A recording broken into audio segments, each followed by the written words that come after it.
আসসালামু আলাইকুম। Hello guys, নিঃসন্দেহে প্রত্যেকে ভালো আছেন এবং যে যেখান থেকে আমার ভিডিও দেখছেন অবশ্যই শেয়ার করে দিবেন। দেখেন, আমাদের কিন্তু বর্তমান রমজান মোবারক। রমজান মাস আসলে কিন্তু আমরা এই ধরনের অনেকগুলো লিফলেট বা বিভিন্ন বড় বড় কোম্পানি থেকে আমরা গুলা পেয়ে থাকি, যেখানে রহমতের 10 দিন এবং মাগফিরাত 10 দিন, নাজাত 10 দিন এভাবে করে ভাগ করা থাকে। এবং এখানে আমরা যদিও রহমতের 10 দিন এবং মাগফিরাত 10 দিন, শেষ 10 দিন হচ্ছে নাজাতের, এভাবে করে লেখা থাকে, কিন্তু আসলে এই রহমতের 10 দিন কখনো আমাদের জন্য রহমতের 10 দিন নিয়ে আসতে পারে না। কারণ বাংলাদেশ মানে বিশৃঙ্খলা, বাংলাদেশ মানে হচ্ছে উচ্ছৃঙ্খল, বাংলাদেশ মানে হচ্ছে সিন্ডিকেট, বাংলাদেশ মানে হচ্ছে অসাধু ব্যবসায়ী। যেখানে আপনি মানেন আর না মানেন, আপনি দেখবেন প্রথম রমজানের আগের দিন এবং রমজান প্রথম 10 দিন আপনি যেই কাঁচা বাজারগুলো করতে যাবেন, যে লেবু, শশা, যে কাঁচামরিচ থেকে শুরু করে কাঁচা শাকসবজিওয়ালাদের হচ্ছে এই 10 দিন হচ্ছে তাদের জন্য। এটাকে আমি ভাবছি যে রহমতের 10 দিন কেটে দিব, এটাই লিখে দিব, কিন্তু আল্লাহর বিধান কখনো লঙ্ঘন করা যাবে না। দ্বিতীয় হচ্ছে মাগফিরাতের 10 দিন, যেখানে হচ্ছে কাপড় ব্যবসায়ীদের জন্য। তারা যখন 10 দিন পরে যখন মানুষ কেনাকাটা করতে যায়, তারা মানুষকে এমন ভাবে যে পোশাকের মানে যে দামটা নির্ধারণ করে দেয়, যে মানুষ অনেক সময় কিনতে গিয়েও কিন্তু ঠকে যায়। এখন দেখা যায় যে কি একটা কাপড়ের মূল্য হচ্ছে, যেখানে আপনি হয়তো 700-800 টাকা, 1000-1200 টাকা বিক্রি করতে পারবেন, কিন্তু তারা দাম নির্ধারণ লিখে না থাকার কারণে এমনভাবে দাম দেয় যেখানে আপনি 4-5,000 টাকা, 6,000 টাকা দাম দিয়ে থাকে। এখন যিনি কিনতে যাবেন, হয়তো উনি মানসম্মানের খাতিরে যে বলে থাকেন যে অর্ধেক বললে তো হয়, মানে অর্ধেক না বললে কেমন জানি একটা মানসম্মান থাকে না। তাহলে অর্ধেক বলতে গিয়ে হয়তো এই যে 700-800 টাকা, 1000-1200 টাকার একটা কাপড় বা পোশাক একটা যখন 6,000-7,000 টাকা দাম দিয়ে রাখে, তখন উনি একদম অনতি বিলম্বে যে 2-3,000 টাকা কিন্তু বলে ফেলে। শেষ পর্যন্ত কি এসে বুঝে না, আর একটু দামাদামি করতে হবে, আর একটু কাছে আসতে হবে, মানে দেওয়া যাবে না, এরকম বলে থাকে। হয়তো যিনি কিনতে গিয়েছেন উনি কিন্তু এমনটাই বলে, আর 400-500 টাকা ভাড়া দিব বা 1000 টাকা ভাড়া দিব, এভাবে করে বলে কিন্তু কাপড়টা নিয়ে নেই। কিন্তু এইসব অসাধু ব্যবসায়ীর কারণে কিন্তু অনেক মানুষ কিন্তু প্রতারণার শিকার হয়, ঠকে যায়।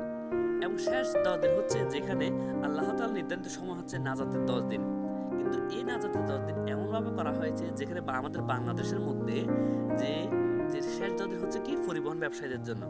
তারা পরিবহন খাতে এমনভাবে ভাড়াকে বাড়িয়ে দেয়, যেখানে 10 টাকার ভাড়া 20 টাকা, 20 টাকার ভাড়া 40 টাকা, 50 টাকা পর্যন্ত নিয়ে নেয়, সবকিছুর দাম বাড়তি বলে এমনটা বলে দেয়। কিন্তু আমি এই তিনটা জিনিস কেটে যে ভেবেছিলাম যে এখানে রহমতের 10 দিনের জায়গায় যে শাকসবজি, কাঁচা শাকসবজিওয়ালাদের, মাগফিরাতের 10 দিনের জায়গায় কাপড় ব্যবসায়ীদের এবং নাজাতের শেষ 10 দিনের জায়গায় পরিবহন ব্যবসায়ীদের নাম লিখবো, কিন্তু না। 2025 সালে এসে ছাত্রজনতা আন্দোলনে হয়তো আল্লাহ ভাগ্য নির্ধারণ করে রেখেছিলেন হয়তো আগে। আমরা আজকে 2025 সালে এমন একটি রমজান পেয়েছি যা বিগত হয়তো অনেকে বলতে পারবে কিনা জানি না, যে আমরা যারা পরিবারে বড় ছেলে বা যারা দায়িত্ববান আছেন, যারা কিন্তু পরিবারের জন্য বাজার করে থাকেন, তারা হয়তো দেখে থাকবেন এই ধরনের রমজান হয়তো এর আগে অনেকখানি পেয়েছেন কিনা। কারণ আমরা বাংলাদেশে দেখতে পেয়েছি যেখানে নিত্য পণ্যের দাম শুধু বাড়তেই থাকে, কখনো নাগালের ভিতরে পাওয়া যায় না। অন্যান্য দেশে যেখানে রমজান আসলে তারা কিন্তু যে প্রতিযোগিতা নেমে যায়, যে কার চেয়ে কে বেশি দাম বেশি করবে, কার চেয়ে কার জন্য কত বেশি অন্যের জন্য খরচ করবে, এভাবে করে। কিন্তু আমরা বাংলাদেশে যে ব্যবসায়ীরা হচ্ছে কিরকম করি, যে কে কতটুকু বেশি লাভ করবে যে ঈদের কেনাকাটার জন্য, কিন্তু আমরা নিজের কেনাকাটার জন্য অন্যকে বেশি ঠকাতে চাই। আমি সে কথা বলতে পারি, আমরা এমন একটা রমজান পেয়েছি এই 2025 সালে এসে, যে বিগত সালগুলোকে হয়তো হার মানাবে। শুধুমাত্র যদি আমরা 2-1 বছরের তফাৎ দেখি, 2023, 24, 25, শুধুমাত্র এই যদি 3টা সালকে যদি বিবেচনা করে দেখি, আমাদের 2025 সাল হচ্ছে সবচেয়ে নিত্য ঊর্ধ্বমুখী হওয়া সত্ত্বেও দ্রব্যমূল্য এই বছর কিন্তু নাগালের ভিতরে। যেমন এখানে কয়েকটি চার্ট আছে, যেখানে আপনারা হয়তো অনেকে দেখেছেন, যেখানে গত বছর এবং তার আগের বছর আলু ছিল 30 টাকা এবং 40 টাকা। সেখানে 2025 সালে এসে সেই আলু কেজি পাচ্ছি আমরা 15 থেকে 20 টাকা মাত্র। যেখানে গত বছর তার আগের বছর পেঁয়াজ ছিল 120 টাকা, 130 টাকা, সেই জায়গা থেকে এই বছর আমরা পাচ্ছি মাত্র 45 থেকে 50 টাকায়। এবং গত বছর যেখানে তার আগের বছর চিনি ছিল 145-150 টাকায়, কিন্তু 2025 সালে এসে সেই চিনি আমরা মাত্র 120 থেকে 125 টাকা পাচ্ছি। এমন যেখানে মাছের আইটেম বলতে এখানে যে তেলাপিয়া বলেন, ফাঙ্গাস বলেন বা অন্যান্য আদার্স যা মাছগুলো আছে, যেখানে 200 থেকে 250 টাকা বিক্রি হতো, সেই জায়গায় এই বছর বিক্রি হচ্ছে মাত্র 150 থেকে 180 টাকা পর্যন্ত।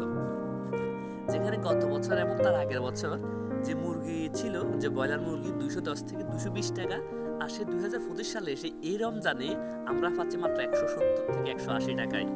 যেখানে গত বছর টমেটো ছিল 30 থেকে 40 টাকা, সেইখানে এই বছর হচ্ছে মাত্র 15 থেকে 20 টাকায়।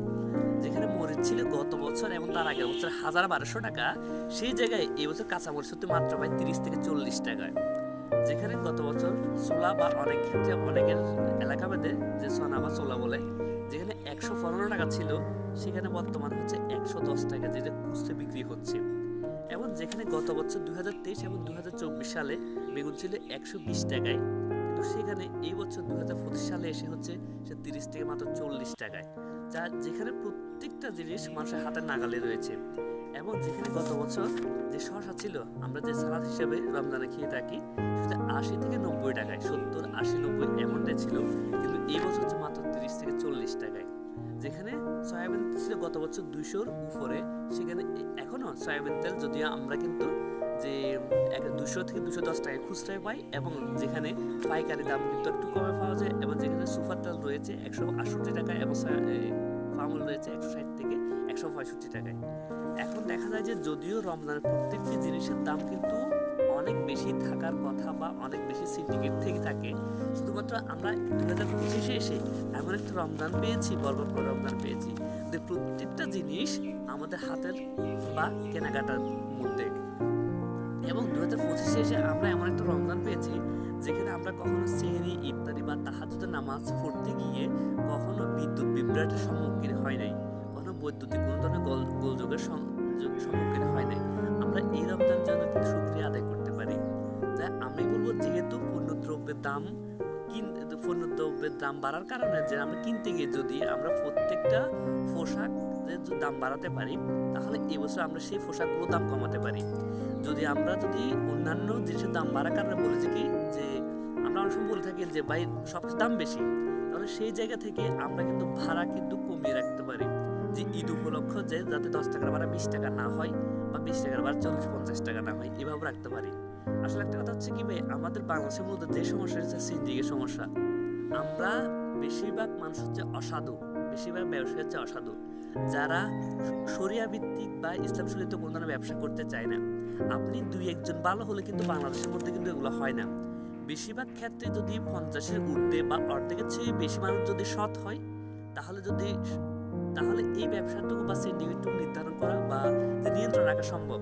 তাহলে আমরা যেহেতু নিত্য দ্রব্যমূল্য বা নিত্য পণ্যের দাম এই বছর আমরা সবকিছু আমাদের নিয়ন্ত্রণের মধ্যে পাচ্ছি, আমরা আশা করব এবং সরকারিভাবে এভাবে যাতে উদ্যোগ নেওয়া হয় যেখানে সবকিছুর দাম এবং যে ঈদ উপলক্ষে পোশাক আশাকের দাম থেকে শুরু করে এবং পরিবহন ব্যবসা থেকে শুরু করে সবকিছু আমাদের নিয়ন্ত্রণে থাকবে।